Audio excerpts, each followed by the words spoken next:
To pesi basantu nyonso mbote na kombo na Yesu. Bolingo na ye pe ngolu na ye ezala partage ya moko na moko oya kolanda biso na nzela liteya oyo. Que le Seigneur Jésus-Christ soit loué. Ye oya bandaki na biso na liteya tozokende ngo ya cantique de cantique. Lelo na ngolu ya Nzambe tokomi na 16e séance. Tozo silisa chapitre 4 lelo. Bongo na ngolu ya Nzambe toyeba ko attaquer chapitre 5. S'il y a des questions,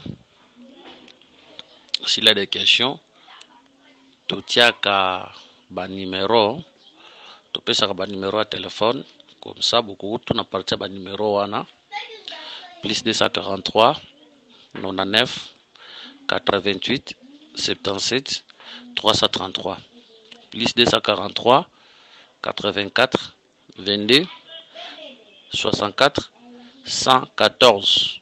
S'il y a des questions, Boutuni, to répondre en angolu ya Nzambe. La fois passée, to simbaki, Cantique de Cantique chapitre 4, to bandaki na verset 9, qui nous na verset 12. Le nangolu ya Nzambe, to zo Cantique de Cantique chapitre 4, to kenangoti na verset 17. La version mususu 17e chapitre aza premier chapitre ya aza premier verset à 5e chapitre. Que le Seigneur nous bénisse to bondeli. Seigneur Jésus to pécho merci. Yonde Nzambe. To mitiki na salo boko na yo olobela biso. Bénis cet enseignement bisika nyonso ngo kulandama ozala Nzambe oya kwansener sous peuple na yo. Pese biso boye bino ya solo. Lobela biso bénis cet enseignement par ta grâce au nom de Jésus. Amen. Toza na Cantique de Cantique totangi chapitre 4 verset 13. Tes jets forment un jardin où sont des grenadiers avec les fruits les plus excellents, les troènes avec les nards et les safrans, les roseaux aromatiques et les cynamome, avec tous les arbres qui donnent l'encens, la myrrhe et l'aloe, avec tous les principaux aromates. Une fontaine de jardin, une source d'eau vive, des ruisseaux du Liban. Lève-toi, Aquilon, viens au temps, souffle sur mon jardin et que le parfait s'en exhale. Que mon bien-aimé entre dans son jardin et qu'il mange de ses fruits excellents. Chapitre 5, verset 1. J'entre dans mon jardin, ma fiancée, j'entre dans mon jardin, ma sœur, ma fiancée. J'accueille ma myrrhe avec mes aromates. Je mange mon rayon de miel avec mon miel. Je bois mon lait avec mon lait. Mangez, amis, buvez, enivrez-vous d'amour. Que le Seigneur bénisse cette lecture. Verset 13. Que la femme, c'est un jardin. Moi si loko la jardin. Et loko ko ramene biso na katia jardin d'Éden. On nous présente la femme comme un jardin. Na katia jardin wana ba hotel biso ba grenadier. Grenadier zanzete o ebotaka grenade. Grenadier ezanzete o ebotaka grenade. Tozolo ba au départ ba nzete nyonso yo ba lobeli yawe lobela nanu Christ nanu yemoko. Au départ, banzete nyonso balobeli et lobelana no Christ yemokonde aza réalité à banzete oyo parce que Romains chapitre 1 verset 20 lobi en effet les perfections invisibles de Dieu, sa puissance éternelle et sa divinité se voient comme à l'œil depuis sa création, depuis la création du monde. Quand on les considère dans ces ouvrages, ils sont donc inexquissables. Donc, ce que nous étions grenadiers, il obéla Yesu. Nous étions en banzete nyonso mona kata Bible première, mais banana kolobela Yesu yemoko. Yango tolobi boye na kata nzete oyo, na kata elanga oyo, tozo kuta ba grenadier. Hein? Tozo kuta ba grenadier na kata nzete na kata elanga oyo. C'est pour dire que si tu as un grenadier, na kati elanga oyo veut dire fruit à grenade ezali parce que grenadier abotaka nde ba fruit ozomona abotaka ba fruit autant oya na Nombre chapitre 13 verset 23 Bible lobby ils arrivèrent jusqu'à la vallée de Skol où ils coupèrent une branche de vigne avec une grappe de raisin qu'ils portèrent à deux au moyen d'une perche. Ils prirent aussi des grenades et des figues. C'est pour dire que grenade est qui compte parmi les fruits à pays.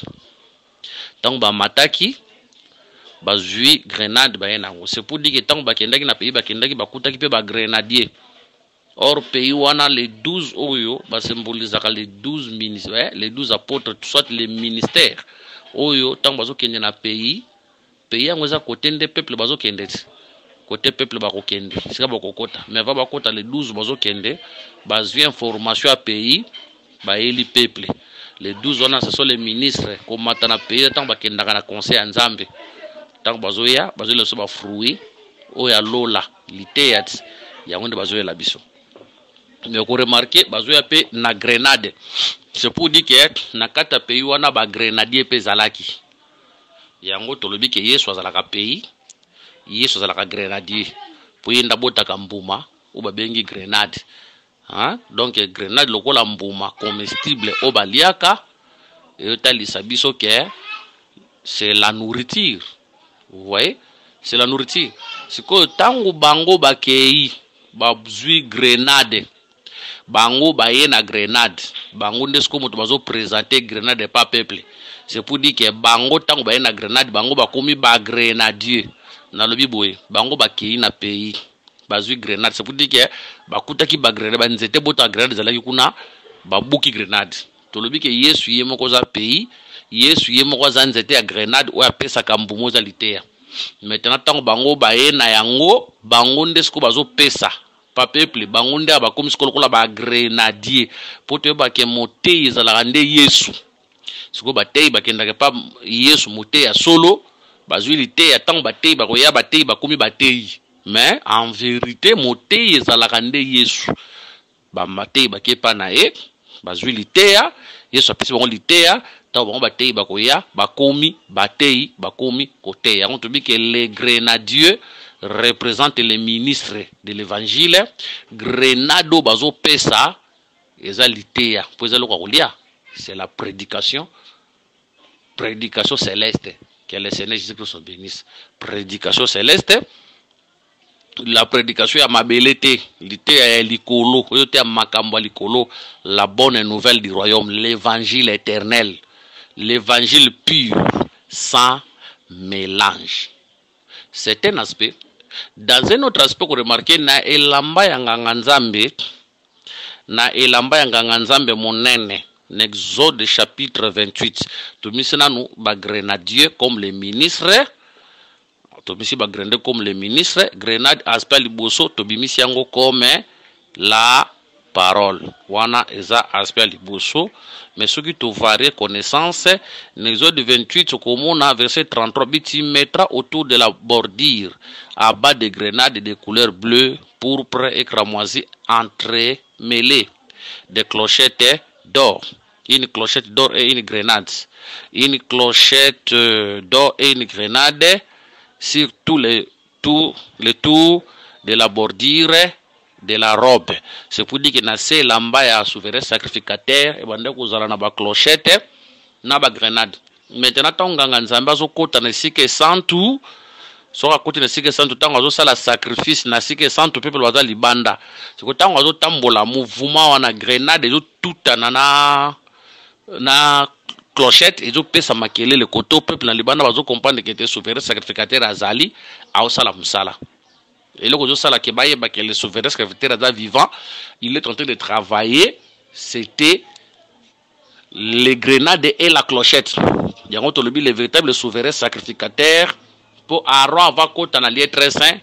Il faut appeler ça mbeka. So ka pesi mbeka, si ko pesa mbeka, nde so ko ta na kati sike santo ke ko sala musala mususu.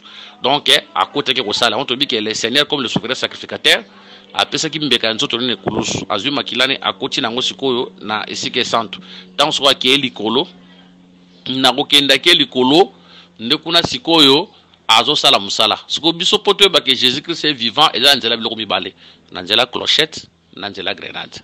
Or clochette toujours ka son to pesa son toujours ka son tandis que grenade azo ma fruit clochette azo pesa son wana toujours c'est la parole tandis que grenade c'est les fruits toujours les œuvres. C'est pour dire que la parole plus les œuvres tant toujours réalité toujours on appelle misala hein fruit misala grenade toujours fruit misala toujours mona ba kufi bazo c'est quoi ba bel bazo bika toujours ba minoko sika toujours chasser milieu mabe kola to pambola biso to comprendre que le souverain sacrificateur n'est pas mort, le souverain sacrificateur est vivant. Donc to lobi fruit grenade to mission un peu comme les œuvres comme les fruits. C'est pour dire que tant to zo mona na kati elanga na kati jardin to moni les grenadiers to bi les grenadiers bazo tal sa ba ministre bazo pesa fruit to pesi fruits enseignement et aspect to le bi fruit posa biloko kolia et aspect les fruits wana ils appellent les dons du Saint-Esprit ils appellent les fruits de l'esprit donc les œuvres de l'esprit où ils sala manakata ecclésia lorsque le ministère de la parole est en train de prêcher la parole toujours mona lité zo pesa makabo peso pesa matiango to moni ko la Pentecôte tango Paul nanda kwa Corneille tango Pierre fongoli mnoko Paulo ba batu bazumi no kwa sika ba makabo epesami na kati ya batu keleseno benisarabi TG forme un jardin où sont des grenadiers avec les fruits les plus excellents. Donc bazokuta bambuma ya kitoko koleka so bi les plus excellents c'est pour dire que les fruits pe ya malamu ko za la meyango eza les fruits les plus excellents. Ozomona eza les fruits les plus excellents et les kinyoso ya on bi la prédication de la croix l'évangile éternel des fruits excellents. La prédication de la croix est supérieure à la prédication de Moïse. La prédication de Moïse, je vois la loi. La prédication de la croix est supérieure à toutes les prédications de ce monde. Il y a que la sagesse de Salomon surpassait la sagesse à l'époque de or, le véritable Salomon, c'est le Seigneur Jésus. Il y a la reine de Seba, et pas Salomon. Tant que pas Salomon, à cause la répondit na mituna na yenyoso. Donc, le fruit le plus excellent, c'est la prédication de la croix. La prédication de la croix est supérieure, est excellente, et l'équipe maté à nyonso parce qu'elle répond à la point nyonso ya mutu. Et puis ça a solution sur le plan spirituel, et puis ça a les solutions sur le plan physique. Dans tous les domaines, la prédication de la croix, et puis ça a biso biano na nyonso. Que le Seigneur nous bénisse. Tout ça, c'est s'excuser. Tout ça, là, résumé. Moi, tout côté, na détail, loko moko ezati. Tout ça, là, résumé. Afin que peuple, tango otanga, azala na idée, likolo, ya cantique de cantique. So, tout côté, na détail. En tout cas, toko mele kozabiso penza temps et belé. Tolobi boye banzete nyonso moni bazolobela awa na kati ya jardin verset 13 na 14 batalisi so banzete ebele tolobi que banzete nyonso ana Christ ye moko tolobaki mais na aspect otambola ngo tuzina banzete lokola ba ministre lokola batei mais ko remarquer que banzete ngo mususu ezobota neti grenadier ye azobota biloko kolia fruit c'est pour manger. Mais bamsusu ezawa okomona ezobota ba parfum ezomona musozo bota ba parfum net ba narwana bamsusu kiti omona eza ba médicament neti babilo lokola ba aromate yango zelaki pona ko traiter pe beauté ya mwasi na nzoto yango komona esengelaki ba traiter externe yango po beauté na ye etalisama donc to lobaka ke nous avons une seule parole mais où ils ont différentes manifestations. Lilo banzambe ezalaka fruit ya kolia. Ezalaka la nourriture pour epesa biso makasi ya kotamba na kata marche toza nango. Lilo banzambe ezalaka pe parfum. Hein? Cantique de cantique tolobelaki yango ton était parfait qui se répand. Ozomona po elongola solo ya mabe, la prédication. Et bongo la solo ya mutu. Et bongo la réputation ya mutu. Mutu laki na réputation ya mabe tanga kutana lité ya lité échangé et longoli na comportement ya mabe et puis si comportement ya malam parole wana kaka. Donc banzete mususu buta nourriture, banzete mususu ezaba parfum, banzete mususu ezaba médicament osomona. Donc la parole de Dieu yemoko to mona lo bananza mais na ba différentes manifestations nango. Kaka yango moko ezala biloko kolia, kaka yango moko ezala ka parfum, kaka yango moko ezala ka médicament. Net to mona ba mire zao na ba romance. Or ko remarquer mire musana nango pe ba romance la pe pona mbomema wana komi médicament. C'est pour dire que ceux qui mutakufi il faut balongole biloko nyonso ya kati, balongole biloko ya kati bambomeye bakamata bakisi batia na kati afeke mutu wana beba te bazolonga biloko ya kati. Pourquoi? Parce que biloko ya kati tango banda ko polande ko sala ke corps momeza la décomposer yango bazolonga na biloko ya kati elongwe pour mutu za la décomposer te batie bakisi na kati batie ki afeke mutu za la décomposer te yango tozolo ba ke quand on raconte l'évangile mutu fa kufa okufi na lisumu okomi ko vivre pour Nzambe. Donc toi kufa ozomona okomi crucifié na Christ. Maintenant moté azalaka chirurgien tango azoteya, cela veut dire faut ba bimisa mutu biloko ya kati bambome ba anazozwa mir nzete ya mir ozobota mir lokola motei ozona liter faut ambome peuple.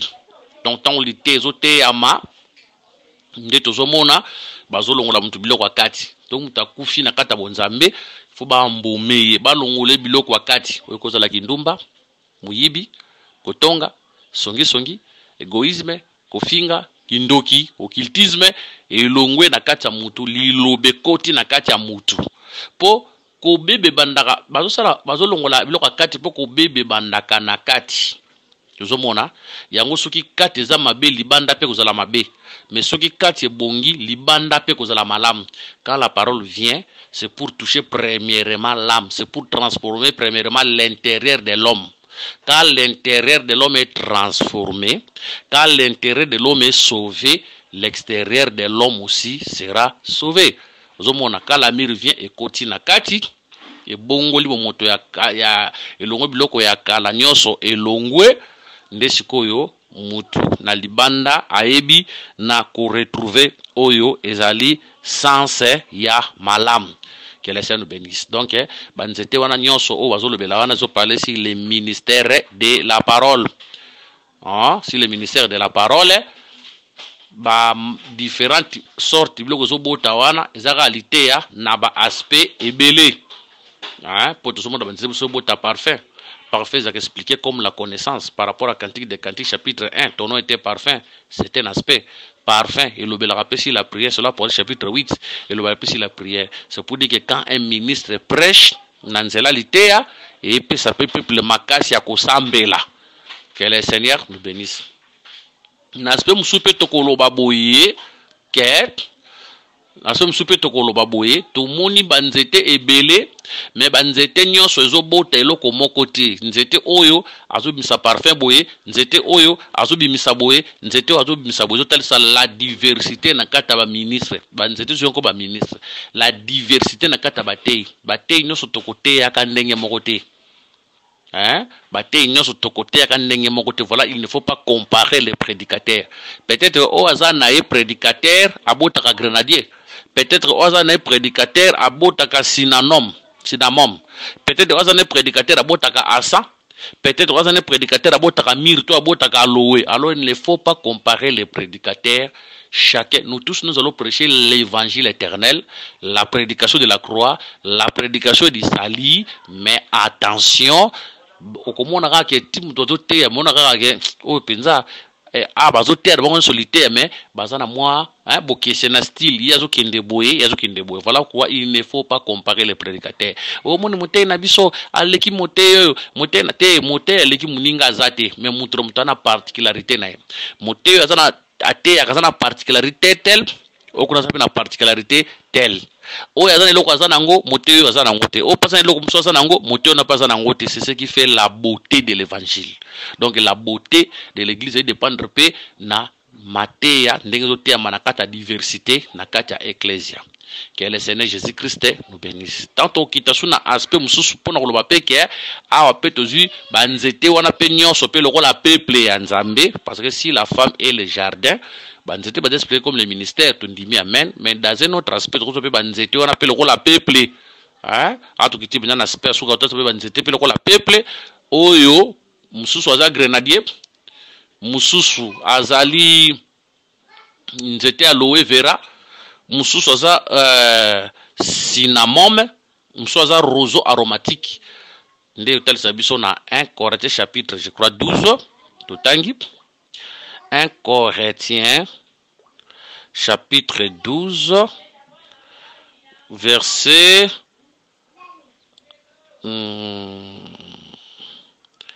eloko moko frère Paul azoloba,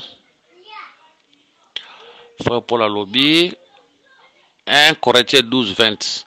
Maintenant, donc, il y a plusieurs membres et un seul corps. Vous savez, ba membre baza ebele, mais tout ça, nzoto moko. Oaza lisu, oaza litoi, oaza boy, mission sto formé ka jardin moko. C'est ça la beauté du jardin, nakata diversité des membres. Et ça s'appelle les diversités des dons, nakata corps. Oaza la parole de connaissance, oaza la parole de sagesse, oaza discernement des esprits, oaza la prophétie, oaza la libéralité. Hein? Osomona, ba diversité wana, c'est ça. Ba diversité. Donc l'église est composée de diversité. Voilà pourquoi bisono soto côté ya kandenge moko te différence ko zalaka kaka. Mais différence wana za po mutabeta tolote, différence wana za po lokumu ezonga epai ya Yesu yemoko. Que le Seigneur Jésus-Christ nous bénisse. Verset 15. Une fontaine de jardin, une source d'eau vive, des ruisseaux du Liban.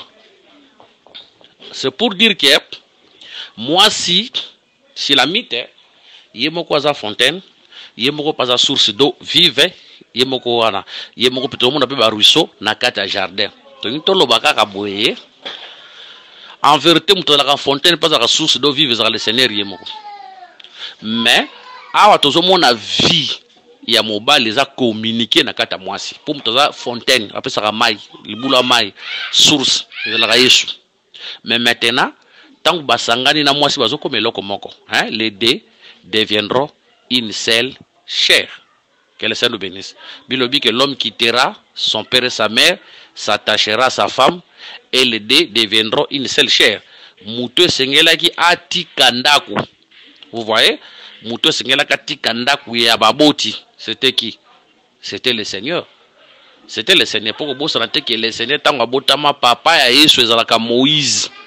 Maman Yesu ezalaka basakoli. Vous voyez?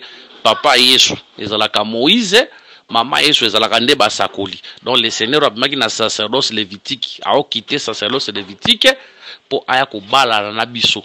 Tango zo bala na peuple na biso na ye tozokoma eloko moko. Lokola ya source d'eau vive, so comme source d'eau vive. Lokola ye azali fontaine, so peut to comme fontaine. Voilà pourquoi l'élo pour recevoir la vie, okozwa la vie, c'est comme sousouté, aujourd'hui la vie se trouve en l'église. Oko kababiloko ndengo lingi, oko sala nyonso si salaire au kabi ofisali nyonso ndengo saleza mabete, mais la vie est à l'église.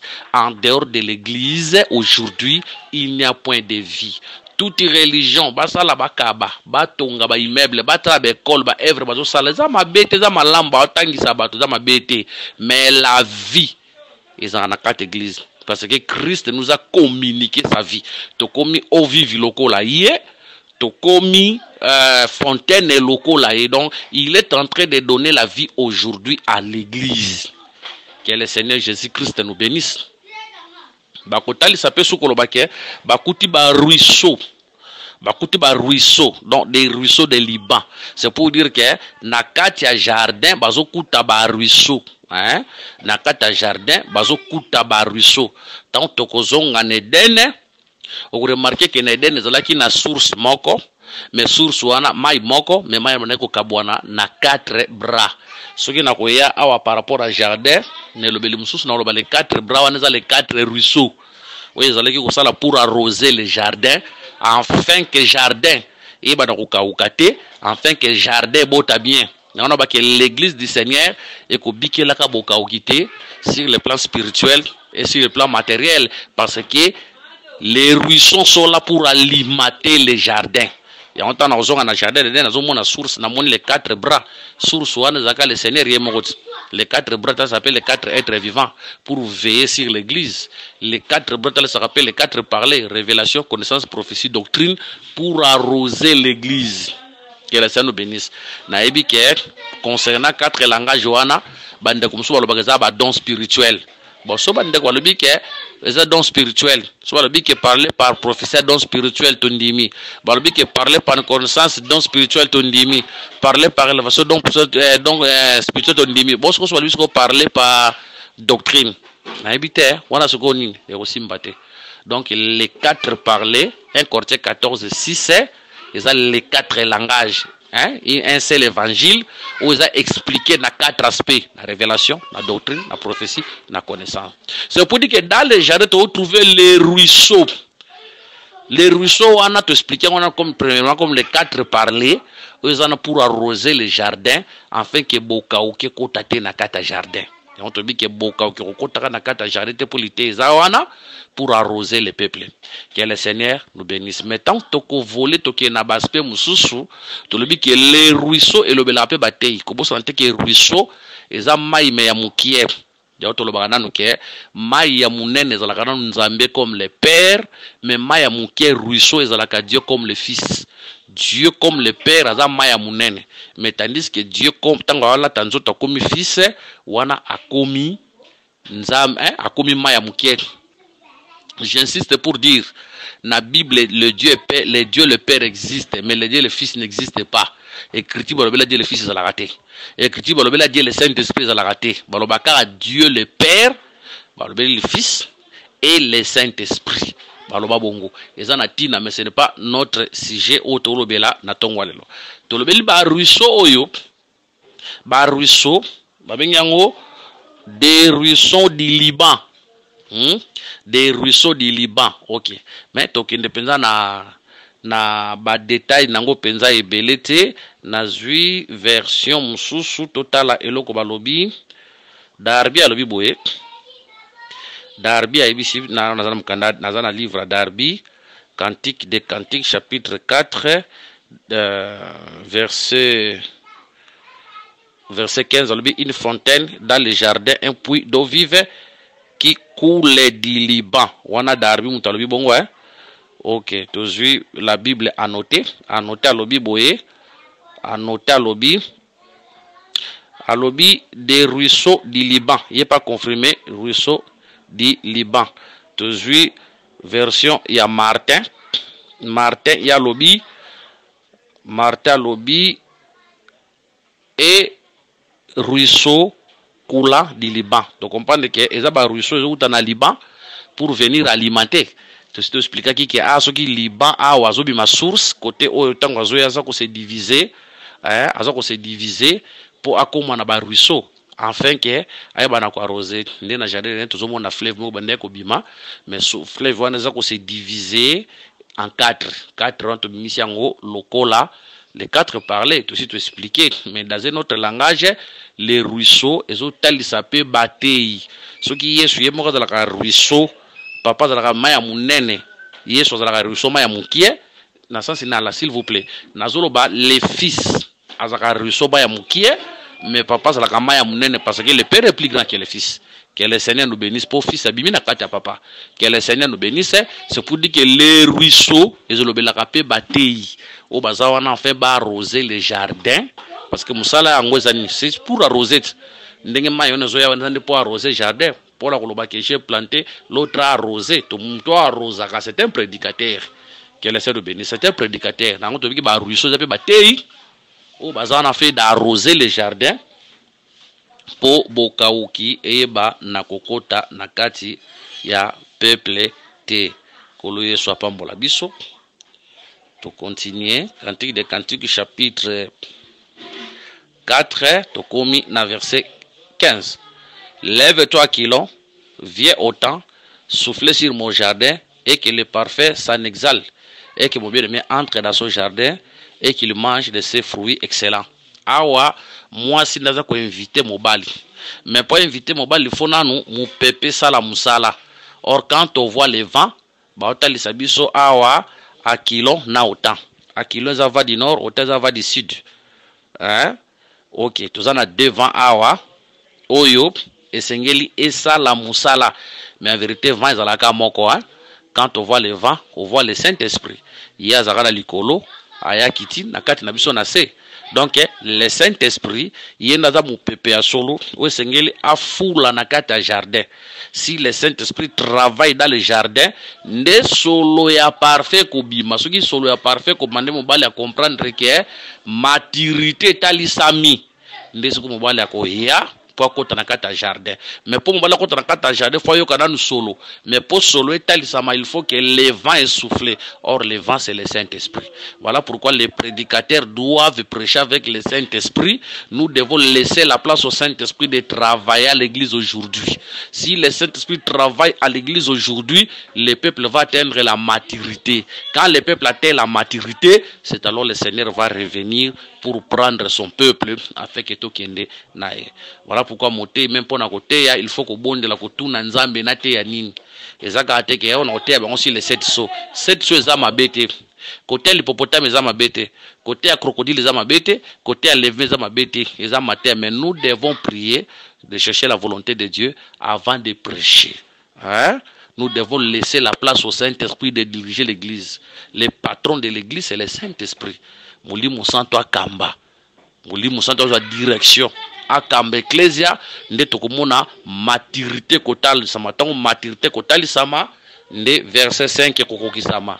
Verset 5 lobi, j'entre dans mon jardin, ma sœur, ma fiancée, j'accueille ma myrrhe avec mes aromates, je mange mon raisin de miel avec mon miel, je bois mon vin avec mon lait, mangez, amis, buvez, enivrez-vous d'amour. C'est pour dire que ah mobile aye à côté mobile amoni que maturité koki aye à côté na kati ecclesia. Pour mobile aye à côté na kati ecclesia, il faut maturité. Or maturité faut mon peuple souffler. Or mon peuple ko souffler c'est le Saint-Esprit. Quand le Saint-Esprit va travailler na kati église, nde maturité kotali sama nde kosala ke mobile ya koya mobile kokota kata jardin na c'est ça l'enlèvement de l'église. Tant que tu atteindre maturité n'enlèvement kosala masala maturité l'enlèvement et kosala maté. Quand l'église atteindra la maturité, c'est à ce moment-là que le Seigneur va revenir pour chercher son église. Yango komona na kati ya Bible tokokoma kuna na Cantique 8 nous avons notre petite sœur qui n'a pas encore de mamelle. C'est pour dire que bazana souci sœur na bango azara na tolo mamelle pour mobali aya. C'est pour dire quand on voit les mamelles, on voit la maturité. Moi ça na mamelle, cela veut dire voilà c'est cantique de cantique 8 m'talo bien, cela veut dire atteindre maturité. C'est à ce moment-là que les maris ndakoya. Donc les maris étaient venus pour nous chercher tant que na nekulusu amona kibiso na langage mususu tolo baké maturité talisama kina nuté. Voilà pourquoi il est parti. Mais quand l'église atteindra la maturité, c'est à ce moment-là que le Seigneur va revenir pour nous prendre pour tout que nous vendre na escamo. Donc au côté mobile na kata jardin, c'est ça le retour du Seigneur vers sa femme aya biso to ke ko vanda na ye et sika moko que le Seigneur Jésus-Christ nous bénisse. Je crois que tout ça les résumé à penser. Ah, tout ça li résumé à penser. Bon, même sur mon thème, tout ça li résumé à penser. S'il y a des questions, bah numéro national plus 243 99 88 77 333. S'il vous plaît, plus 243 99 88 77 333. Plus 243 84 64 614. Soko komeli biso na ba numéro wana to bengi biso to koyeba ko répondre na mituna bokoyeba na kotuna po to yebi ke to lobi na résumé to koti na détail te. Que le Seigneur Jésus-Christ vous bénisse, vous bonde la pona biso, afin que le Seigneur appelle biso nzoto makasi accorde biso guérison parce que nzoto za kotungisa, on a besoin de vos prières. Que le Seigneur Jésus-Christ vous bénisse. To kotani prochainement na 17e séance na chapitre 16. Kolo sa pa mo la bi.